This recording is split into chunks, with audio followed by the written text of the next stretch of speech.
सुप्रभातम बच्चों। अभी आप लोगों ने पिछली कक्षा में प्रयाग पाठ पढ़ा था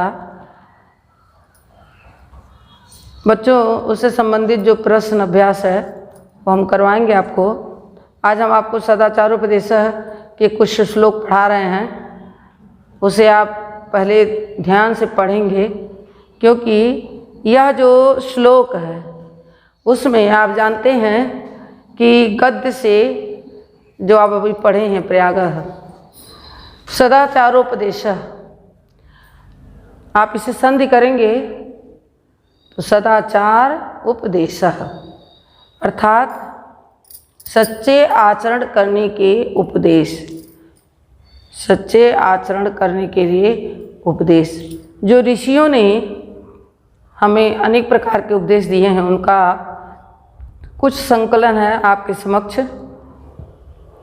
आप इसको पढ़ेंगे।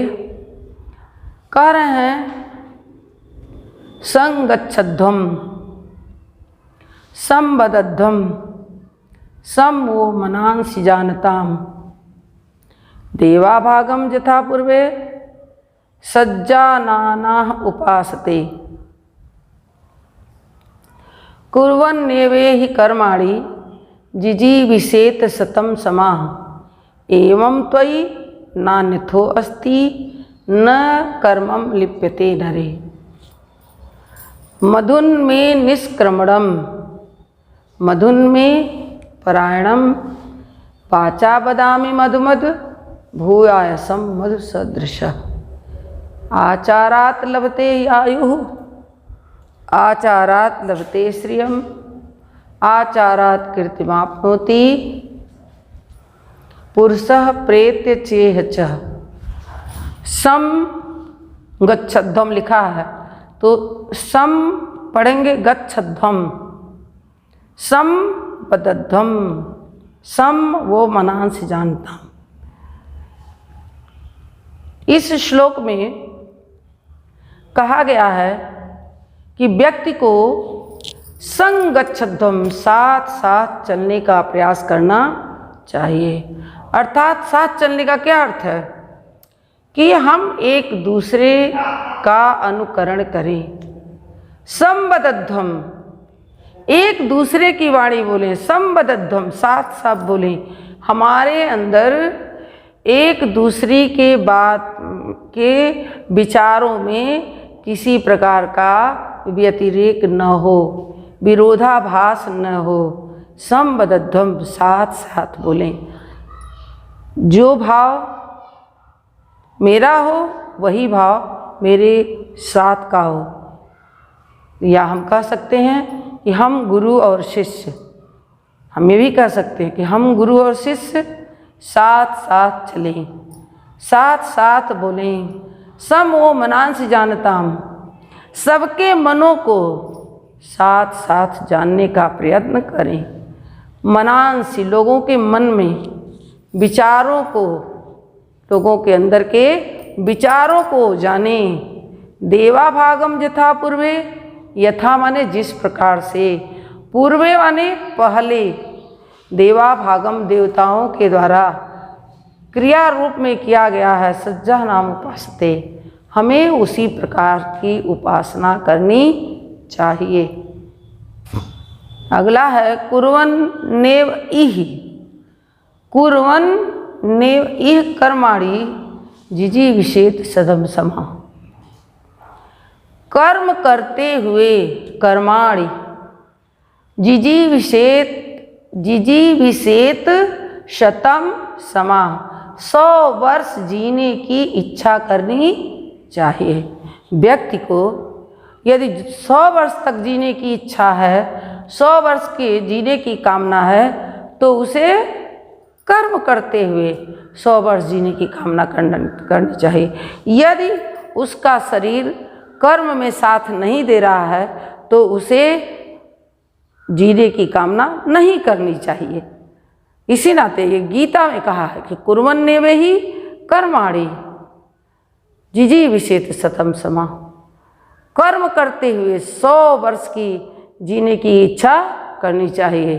एवं इस प्रकार त्वयि तुम्हारे द्वारा न अन्यथो अस्ति न कर्मम लिप्यते नरे। मनुष्य के द्वारा न कर्मम लिप्यते नरे, मनुष्य में कर्म लिप्त नहीं होगा। और न त्वयि नान्यथो अस्ति न अन्यथा अतो अस्ति, दूसरे प्रकार के विचार नहीं आते हैं। एवं इस प्रकार त्वयि तुम में या तुम्हारे द्वारा न अन्य कोई दूसरा अन्यथेतो अस्ति न कर्मम लिप्यते नरे, प्राणियों में कर्म लिप्त नहीं होता।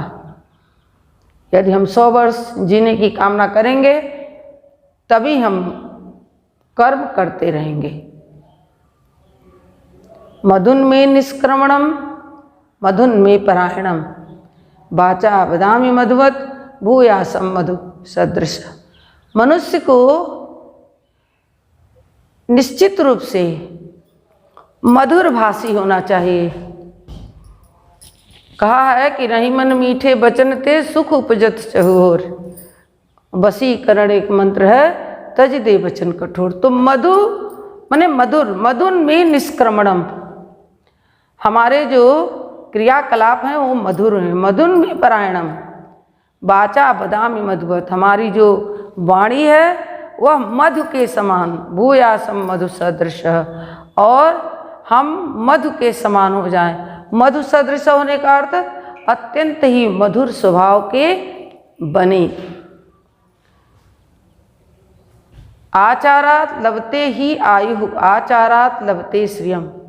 ध्यान देंगे बच्चों, ये महत्वपूर्ण है यहाँ पर श्लोक। आचारात मने सदाचार के द्वारा, आचारात सदाचार के द्वारा, लभते ही आयु, हमें आय की प्राप्त होती है। और आचारात लभते श्रियम, सदाचार के द्वारा ही हमको श्रियम लक्ष्मी की प्राप्ति होती है, शोभा की प्राप्ति होती है। आचारात कीर्तिमाप्नोति, मनुष्य सदाचार के द्वारा ही यश को, कीर्ति को प्राप्त करता है।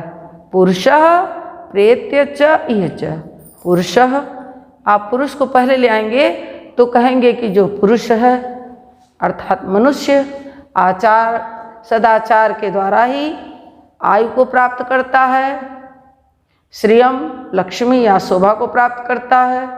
आचारात कीर्तिमाप्नोति, सदाचार के द्वारा ही यश कीर्ति को प्राप्त करता है। प्रेत्य च एह, प्रेत्य माने परलोक में, इह माने इस लोक में, चाहे इस लोक में चाहे परलोक में। मनुष्य यदि सदाचारी है तो हर प्रकार के सुख को प्राप्त कर सकता है। बहुत महत्वपूर्ण है, इसको आप लगा लेंगे। जे नास्तिका निष्क्रियाश्च गुरुशास्त्रात् उल्लंघनः अधर्मज्ञा दुराचारस्ते भवन्ति गतायुषः। ये जो मनुष्य नास्तिका, नास्तिक होते, ईश्वर में अपनी आस्था नहीं रखते, निष्क्रिया, निष्क्रिय, कर्म में आस्था नहीं रखते, कर्म नहीं करना चाहते।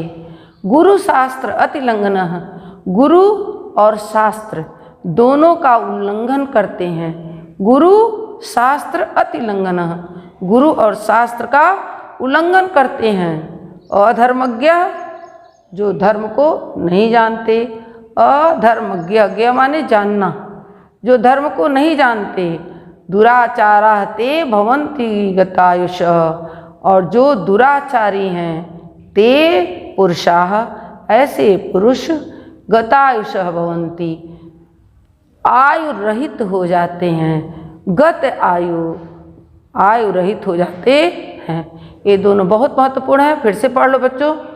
जे नास्तिका, जो मनुष्य नास्तिक है, ईश्वर पे अपनी आस्था नहीं रखता। निष्क्रिया, कर्म पर आस्था नहीं रखता, कर्म नहीं करना चाहता। गुरु, अपने गुरु की बातों को और शास्त्र की बातों की अवमानना करता है, नहीं मानता है, अधर्मज्ञ जो धर्म को नहीं जानता, दुराचारः जो दुराचारी है, ते भवन्ति गतायुषः वह पुरुष गतायु होता है, कम आयु का होता है, अर्थात उसकी आयु समाप्त हो जाती है।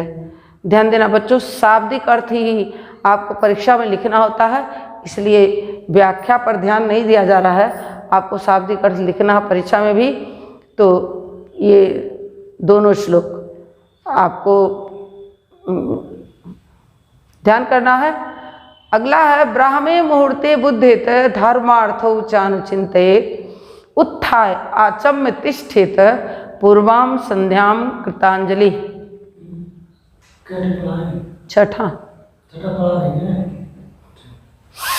ब्राह्मे मुहूर्ते, ब्रह्म मुहूर्त किसे कहते हैं? प्रातः काल 4 बजे से पश्चात ब्रह्म मुहूर्त। तो कह रहे हैं ब्रह्मे मुहूर्ते बुद्धेत, ब्रह्म मुहूर्त में बैठकर हमें ध्यान करना चाहिए, चिंतन करना चाहिए। धर्मार्थौ च अनुचिंतयेत, धर्म और अर्थ, धर्म और अर्थ का चिंतन करना चाहिए।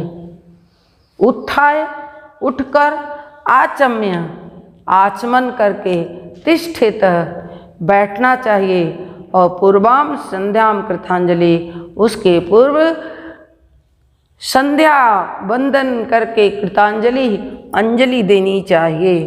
प्रत्येक व्यक्ति के लिए प्राचीन परंपरा में आप जानते हैं बच्चों कि पहले बिना संध्या के कोई भी प्रत्येक वर्ग में, चाहे ब्राह्मण हो, क्षत्रिय हो, वैश्य हो, सबको संध्या करना अनिवार्य हुआ करता था। और संध्या करने से लोग अपनी आयु में वृद्धि करते थे, ज्ञान में वृद्धि करते थे।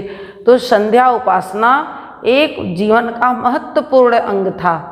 इस नाते इसमें उसके विषय में बताया गया है, विशेषकर विद्यार्थियों के लिए यह बहुत ही समझने योग्य चीज़ है कि ब्राह्मे मुहूर्ते बुद्धेत।